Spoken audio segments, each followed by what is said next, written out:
La Presse au futur, 15e édition depuis le quai de Grenelle à Paris, dans le 15e arrondissement. Nous recevons Loïc Lavergne. Loïc Lavergne, bonjour. Bonjour, enchanté. Vous êtes le directeur du digital de Via Life. Alors Via Life, on va parler de Via Life Digital dans quelques instants. Je rappelle que de par sa marque Via Presse, Via Life est le leader français de la commercialisation de publications de presse. Donc ça concerne les magazines, les périodiques, les journaux, sur le net évidemment, par abonnement ou par le biais de vente au numéro. C'est ça, 25 ans d'existence. 25 ans d'existence.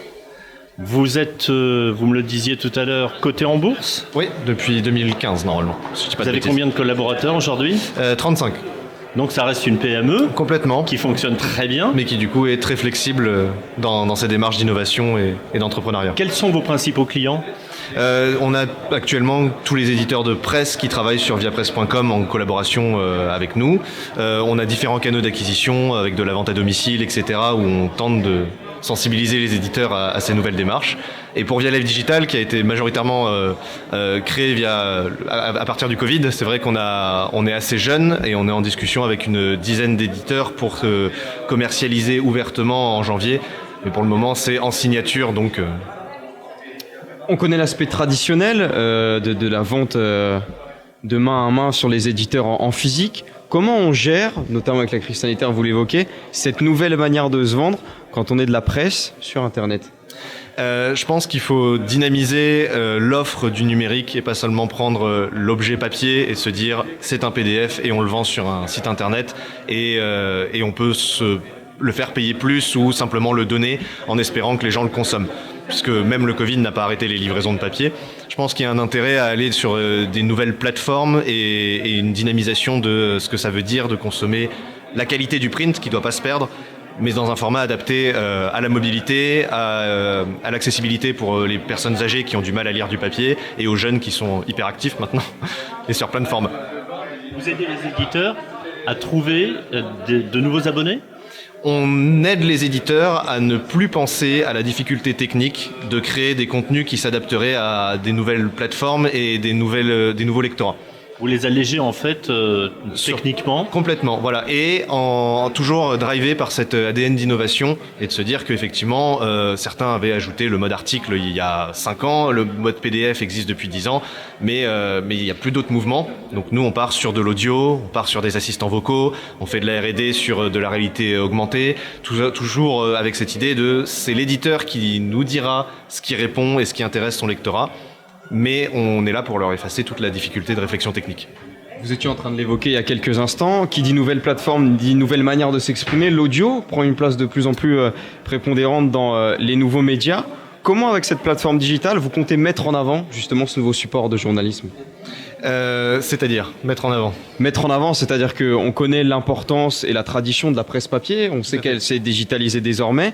Comment créer ce contenu-là maintenant sur Internet à partir de l'audio finalement ? Notre objectif, c'est de jamais perdre, j'en parlais tout à l'heure, la qualité du print et la qualité rédactionnelle de recherche des journalistes. Donc c'est de le mettre en avant avec une amélioration de...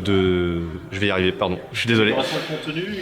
Une amélioration de contenu et surtout sous un format audio qui n'est pas une transcription directe, mais une représentation qualitative c'est avec... C'est plus-value finalement. C'est ça, même dans un système d'interview, on a une capacité à changer les voix en fonction de qui pose les questions et qui pose les réponses. On est capable de donner une voix unique par titre. Donc simplement dire on a une brique audio pour tous les éditeurs de presse, vous aurez la même voix, c'est trop limitant pour nous. Donc on crée une chaleur à chaque marque et à chaque titre, avec même possibilité, c'est de la R&D pour le coup en preview, d'avoir un être humain connu qui vient lire devant un micro pendant 1 heure et tous les prochains articles, grâce à notre machine learning, seront lus avec cette empreinte de voix. Vous apportez un contenu additionnel en fait. Une consommation additionnelle de ce contenu. Le but, c'est vraiment pas de transformer le contenu d'origine pour ne pas perdre la qualité. Puis surtout, il y a cet aspect vivant. Là, vous parliez de voix, vous parliez d'identité. On connaît l'attachement qu'on a au papier lorsqu'on lit quelque chose, quand on s'identifie au personnage.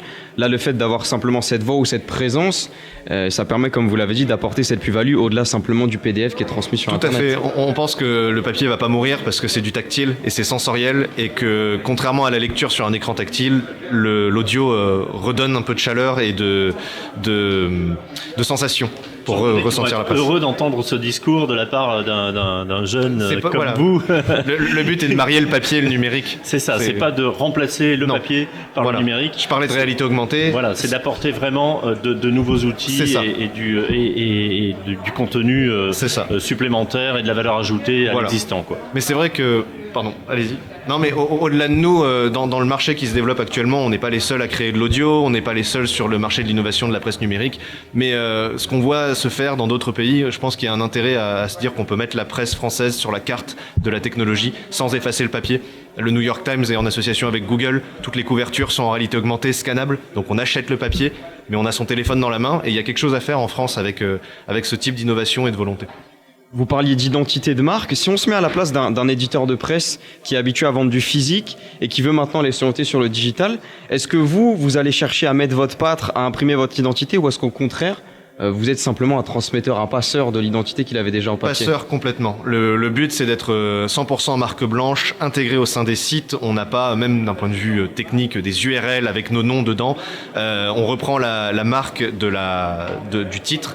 Et c'est pour ça que je parlais de création de voix unique pour donner une chaleur au magazine, c'est de discuter avec leurs équipes. Nous, on apporte vraiment les designers et les techniciens pour leur effacer le contenu.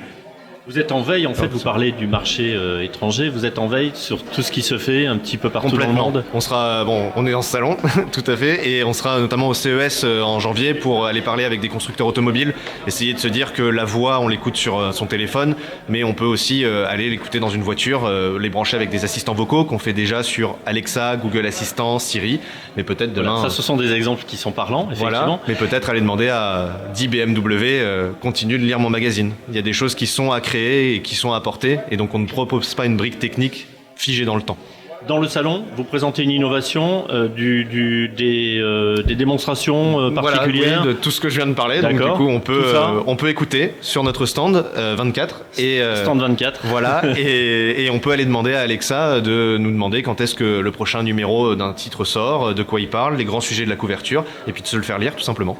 Loïc Lavergne, on invite tout le monde à vous retrouver sur le stand 24. Vous parlez admirablement bien de votre sujet, vous le maîtrisez parfaitement. Merci beaucoup. Donc ViaLife Digital, stand 24 pour retrouver Loïc Lavergne dans le cadre de la Presse au futur édition numéro 15. Merci Loïc. Merci à vous. Merci à vous.